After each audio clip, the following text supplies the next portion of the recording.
28 Şubat 2026, İsrail-ABD ortak operasyonu Tahran'ı vurdu. Hava saldırıları arasında hedef alınanlardan biri İran'ın 36 yıllık rehberi Ayetullah Ali Hamene'ydi. 1 Mart'ta İran devlet medyası ölümü doğruladı. İran İslam Cumhuriyeti'nin kuruluşundan beri en büyük kırılma anlarından biridir desem sanıyorum yanlış olmaz. Bu ölümün ardından bir soru küresel çapta gündemin merkezine oturdu.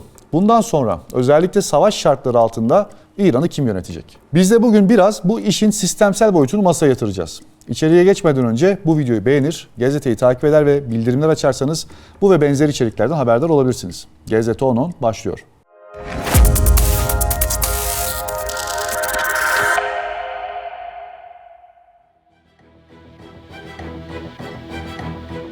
Hamene'nin ölümü doğrulanır doğrulanmaz anayasal süreç devreye girdi. Saatler içinde Cumhurbaşkanı Pezeşkiyan İran Devlet Televizyonu'nda anayasanın 111. maddesi uyarınca geçici liderlik konseyinin görevine başladığını duyurdu. Şu an İran'ı fiilen 3 kişi yönetiyor.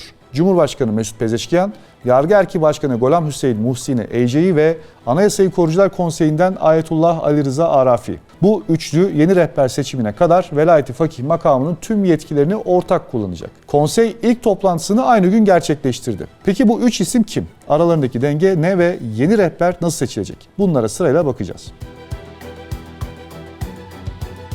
İran'daki sistem hakkında daha önce burada bir video yaptığımız için uzun uzun girmeyeceğim. Ama yine de kısaca değinmek gerekiyor. Şii inancında 12. imam yani İmam Mehdi 874 yılında gaybete çekildi. Hala hayatta ama gözlerden gizli. Zuhur edeceği güne kadar bekliyorlar. Şiiler bu döneme gaybet dönemi diyor. Peki bu sürede müminleri kim yönetecek? İslam hukukunu kim uygulayacak? Velayet-i fakih teorisi bu sorulara cevap olarak doğdu. Hümeyni'nin formülasyonuna göre gaybet döneminde devleti yönetme yetkisi en yüksek İslam hukukçusuna yani fakihe aittir. Bu yetki doğrudan imamdan alınmış bir velayet, bir vesayettir. Dolayısıyla rehberin otoritesi salt siyasi değil, teolojik temelli. Ona itaat etmek dini bir yükümlülük olarak sunuluyor. Peki bu pratikte ne anlama geliyor? Rehberin onaylamadığı hiçbir şey hayata geçmiyor. Ordu ona bağlı, yargı ona bağlı, dış politikanın çerçevesini o çiziyor. Nükleer dosyada son söz ona ait. Hamene'nin iradesine karşı koyabilecek bir kurum ya da kişi İran'da yoktu. Bunu net söylemek gerekiyor. During the 8 years of the sacred defense, countless compatriots, including commanders, scholars, prominent figures, and ordinary citizens, attained martyrdom. This individual himself has stated, "I issued the orders. I commanded during the war," thereby admitting his responsibility. His hands are thus tainted with the blood of Iranians. If he claims to be a supporter of the Iranian people, he is an inexperienced and thoughtless individual. Peki o zaman neden tek adam rejimi demiyoruz? Çünkü bu otorite böyle Maduro gibi salt siyasi güce değil, dini meşruiyete dayanıyor. Taklit merciliği geleneğinde müminler bir merciğin rehberliğine tabi olur. Bu hem dini hem siyasi bir bağdır. Bunun yanında İran'da kurumlar gerçekten de işliyor. Meclisler toplanıyor, anayasal prosedürler uygulanıyor. Bu kurumlar rehbere karşı değil, onun çerçevesinde hareket ediyor. Kısacası mesele tek adam mı, kurumlar mı değil. Kurumların hangi otorite etrafında şekillendiği. Anayasanın 111. maddesi bu durumu düzenlemiş durumda. Rehberin ölümü, istifası ya da görev yapamaz hale gelmesi durumunda 3 kişiden oluşan bir konsey yeni lider seçilene kadar bu makamı yetkilerini geçici olarak üstlenir. Bundan bahsetmiştim. Konseyin bileşimi anayasada net. Az önce de bahsettiğim gibi Cumhurbaşkanı, Yargı Erki Başkanı ve Anayasayı Korucular Konseyi'nin belirleyeceği bir fakih. Yani tesadüfen bir araya gelmiş isimler değil. 2 tanesi zaten koltuklarıyla otomatik olarak dahil oluyor. Üçüncüsü kurumsal tercihle belirleniyor ki Ali Reza Arif'in atanması meselesi de tam olarak bu. Yani Hamene'nin yerine biri atanmadı. Konseye biri atandı. Bu madde daha önce hiç uygulanmamıştı. 1989'da Hümeyni öldüğünde hemen ertesi gün Hamenei seçilmişti. Geçiş konseyi kurmaya gerek kalmamıştı. Şimdi ilk kez bu mekanizma gerçek hayatta ve savaş şartlarında sınanmakta. Mesut Pezeşkiyan 2024'te seçilen İran Cumhurbaşkanı. Reformist bir söylemle geldi ama sistemin dışından biri değil. این چیزی رو که می‌خوایم جوابشون رو بدیم معنیش این نیست که ما با او کشور دعوا داریم. معنیش این نیست که ما خدای نکرده می‌خوایم مردم اونجا رو ناراحت بکنیم بالاجبار چون به ما حمله کردن مجبوریم جوابشون رو بدیم و هر مقدار این فشاری که اینا وارد می‌کنن بیشتر باشه قدرت برخورد ما طبیعتاً بیشتر. İran'ın hem 2025'teki 12 günlük savaşında hem de Aralık 2025'te patlak veren onlarca ili kapsayan protestolarda görev başındaydı. Tebrizli bir teknokrat olarak tanımlanmakta. Cumhurbaşkanı seçildiğinde kendisi hakkında yine GZT'de bir içerik yaptık. Kendisi hakkında detayları orada bulabilirsiniz. Gholam Hüseyin Muhsini Ecei ise 2021'den bu yana Hamenei tarafından atanmış yargı erki başkanı. Muhafazakar kanadın sert isimlerinden biri. 2009 protestolarının ardından yargı süreçlerinde imzası bulunan isim olarak biliniyor. ABD ve AB yaptırımları listesinde yer alıyor. Ali Rıza Arafi ise Uzmanlar Meclisi'nin 2. Başkan Yardımcısı ve aynı zamanda Anayasayı Korucular Konseyi üyesi. Kum merkezli ilahiyat kurumlarının yönetiminde etkin bir isim. Diğer ikisine kıyasla kamuoyunda daha az tanınıyor ancak son günlerde adı en çok geçen figür o. 2022'de Vatikan'da Papa Francis ile görüşmüşlüğü var.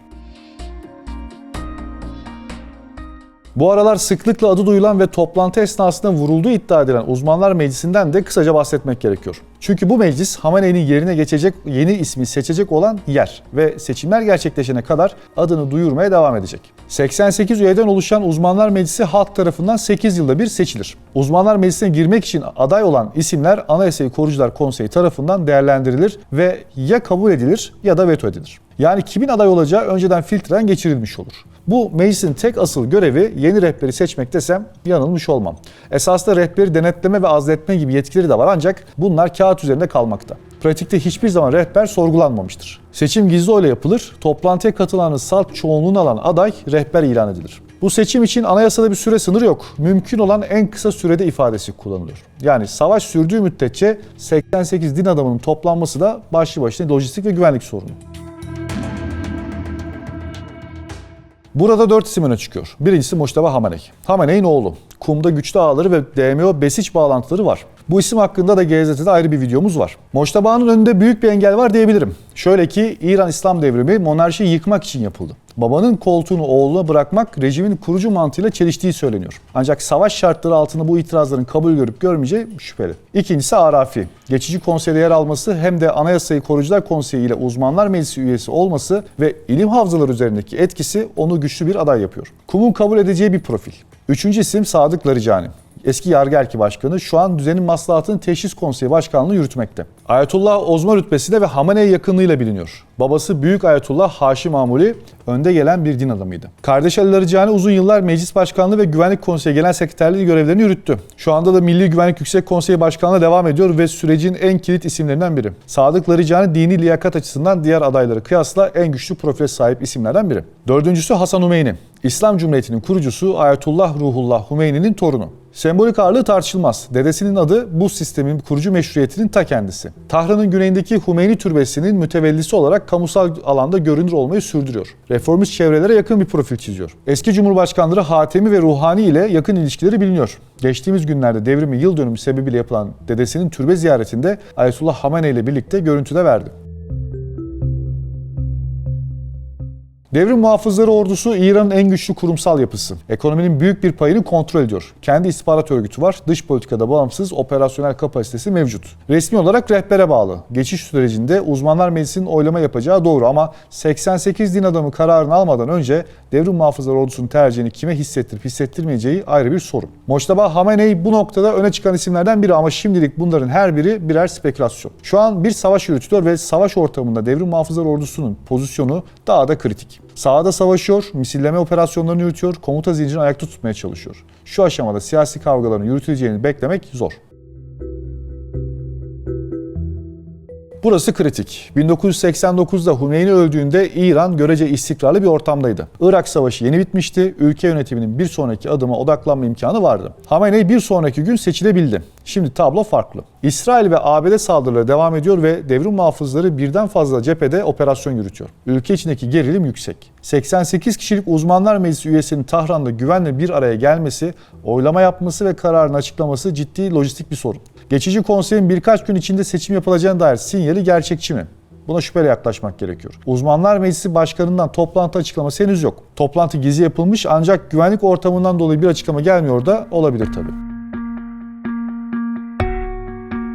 Birincisi süreklilik senaryosu. Sistem kendini yeniliyor, yeni rehber sistem içinden çıkıyor, devrim muhafızı ordusu desteğiyle otoritesi pekişiyor. Kısa vadede en olası senaryo bu. Bazı yayın organları buna Hameneisiz Hameneizm diyor. Müçteba Hamenei senaryosunda da, Arafi senaryosunda da Hamenei'nin çizgisinin devam edeceğine şüphe yok. Uzmanlar meclisinin tercihinin de bu yönde olacağı beklenebilir. İkincisi ise askeri öncelikli yönetim senaryosu. Savaş ortamında devrim muhafızlar ordusu geçici konseyi fiilen devri dışı bırakıp kendi tercihini dayatabilir. Resmi değil ama fiili bir devrim muhafızları ordusu vesayeti. Bu senaryo kısa vadeli olabilir. Orta vadede yeniden dini meşruiyet sorunu çıkar ki zaten şu an ilim havzaları ile devrim muhafızları ordusu arasında bir uyum var. Bir dayatmaya an itibariyle ihtiyaç duyulacağını sanmıyorum. Dolayısıyla bu senaryo biraz mesafeli olduğumu söylemem gerekiyor. Üçüncüsü ise sistemin çöküş senaryosu. Eğer bu saldırıların sonucunda İran'da sistem çökerse o zaman bambaşka bir şey konuşulmaya başlanır. Ancak şu an o noktadan da uzaktayız.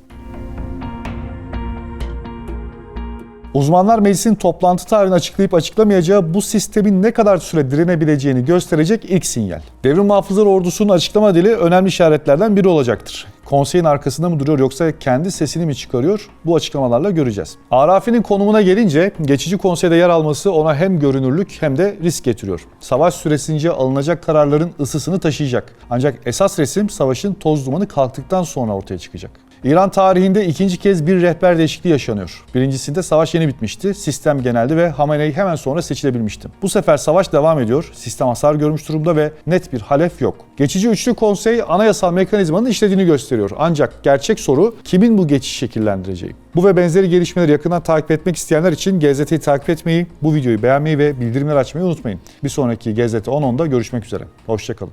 İran İslam Cumhuriyeti'nin kuruluşundan beri en büyük kırılma anlarından biridir desem sanıyorum yanlış olmaz. Bu ölümün ardından bir soru küresel çapta gündemin merkezine oturdu. Bundan sonra özellikle savaş şartları altında İran'ı kim yönetecek? Biz de bugün biraz bu işin sistemsel boyutunu masaya yatıracağız.